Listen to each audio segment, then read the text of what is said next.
Bonjour tout le monde et bienvenue sur mon podcast Les Fous du Québec. Et aujourd'hui, on se retrouve avec Monsieur Labête, de son surnom, qui vient tout juste de sortir de prison après 10 ans, dû à ses nombreux crimes, et qui vient nous parler de comment sa vie est-elle devenue ainsi. Alors bonjour Monsieur Labête, comment allez-vous? Ça va super bien, et vous? Super. Alors, d'abord, merci beaucoup de participer à notre balado. Et ensuite, aujourd'hui, nous voudrions que vous nous parliez de votre parcours de la vie. Si tout cela est bien correct, évidemment. Oui, bien sûr. Alors, je vais commencer par l'événement qui a complètement bouleversé ma vie. L'enlèvement de ma mère.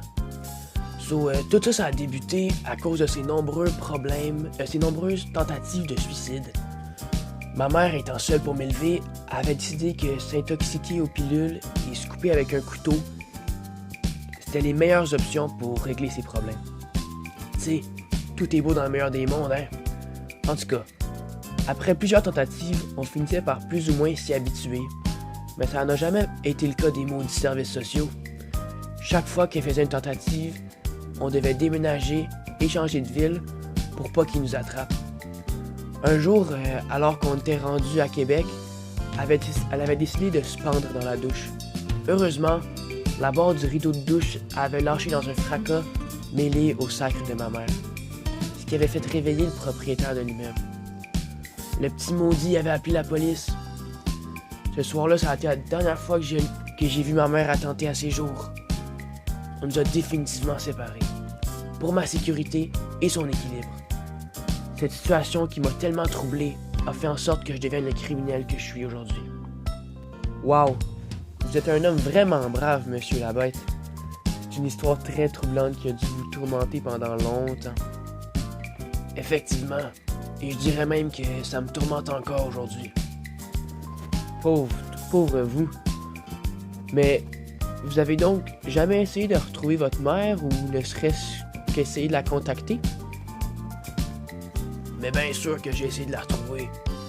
En fait, grâce à un ami, j'ai pu dégoter son adresse. Après un long voyage, je suis parvenu à trouver où c'est qu'elle résidait. C'était un beau petit appartement au premier étage d'un immeuble. Afin de rester près d'elle, j'ai réussi à me trouver logement dans un sous-sol de maison, proche de où est-ce qu'elle habitait. Puis j'avais aussi réussi à trouver un travail comme employé de la Société protectrice des animaux, en modifiant mon CV pour que j'aie l'air d'un employé presque trop qualifié pour la job. Tu sais, il faut cultiver son jardin après tout, là. En tout cas, j'allais quasiment tous les soirs espionner à sa fenêtre pour que je puisse redécouvrir qui était ma mère. Puis après une couple de semaines, j'avais découvert qu'elle était serveuse dans un restaurant de déjeuner, puis qu'elle sortait avec un homme. Un grec que je me suis dit vu la quantité de poils qu'il avait sur le torse. Maudit grec de schnout. J'ai toujours haï celle-là. Mais ça a commencé quand je me suis finalement décidé que c'était le temps que je rencontre ma mère. J'y avais déjà parlé lorsque j'étais allé déjeuner à son restaurant, mais j'avais fait semblant de pas la connaître. Quand je suis allé la voir à son appartement pour me présenter, c'est le grec qui m'a répondu. J'ai essayé de rentrer en leur poussant pour aller faire un câlin à ma mère et la rencontrer pour de vrai, mais le gros grec, il m'a violemment poussé. J'ai essayé de l'assommer d'un bon coup au visage, mais son tour il s'est présenté en premier, puis en 2 secondes, j'étais étalé par terre. Bref, j'avais vraiment pu me présenter à ma mère, mais tout ça, c'est définitivement de la faute de l'écœurant grec. Mon Dieu! Mais quelle tragédie! C'est bien sûr toute de l'entière faute de la fréquentation de votre mère, hein? Ouais, c'est sûr. Ouais, maintenant, j'aimerais que vous me racontiez ce qui s'est passé, en fait, pour que vous vous retrouviez en prison. Si ça vous dérange pas, bien sûr. Aucun problème, man. J'habitais encore dans le sous-sol, mais je m'étais acheté une auto. Usagée, bien sûr. Puis mon petit salaire d'employé de la Société protectrice des animaux, il me fournissait plus assez d'argent. Donc, je faisais des petits cambriolages de maison de temps en temps. Tu sais, le malheur des uns fait le bonheur des autres, comme ils disent. Mais en tout cas, un jour, j'ai décidé que c'était le temps d'augmenter de niveau, puis j'ai décidé d'aller cambrioler un dépanneur. Ça s'est pas vraiment bien passé, vu que j'avais attendu que la caissière prenne le dépanneur pour l'accueillir dans la rue. Mais lorsque je l'ai accueillie avec mon couteau, elle était pas du tout professionnelle, puis elle s'est mise à crier au viol au milieu de la rue. Qu'est-ce que c'est ça?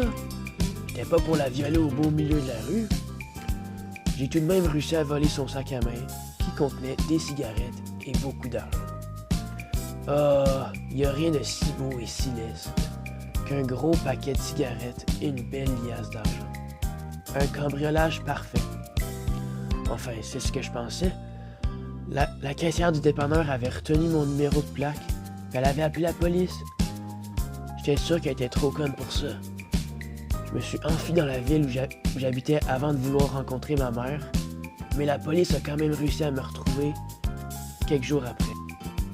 Depuis quand ils sont compétents, ceux-là? Ils m'ont apporté au poste de police, puis ils ont découvert que j'étais l'auteur de plusieurs autres cambriolages. Puis c'est de même que je me suis retrouvé en prison. Eh ben, tout étant fait pour une fin, votre carrière de criminel devait s'arrêter un jour, tout comme les lits ont été faits pour porter des lunettes. Ouais, j'imagine, I guess. Ouais, parfait. C'est tout pour le podcast d'aujourd'hui. Merci beaucoup à vous, Monsieur Labête, d'être venu parler un peu de votre histoire sur notre balado. En espérant que tout s'arrange entre vous, votre mère et vos autres problèmes. Merci beaucoup les auditeurs et à la semaine prochaine.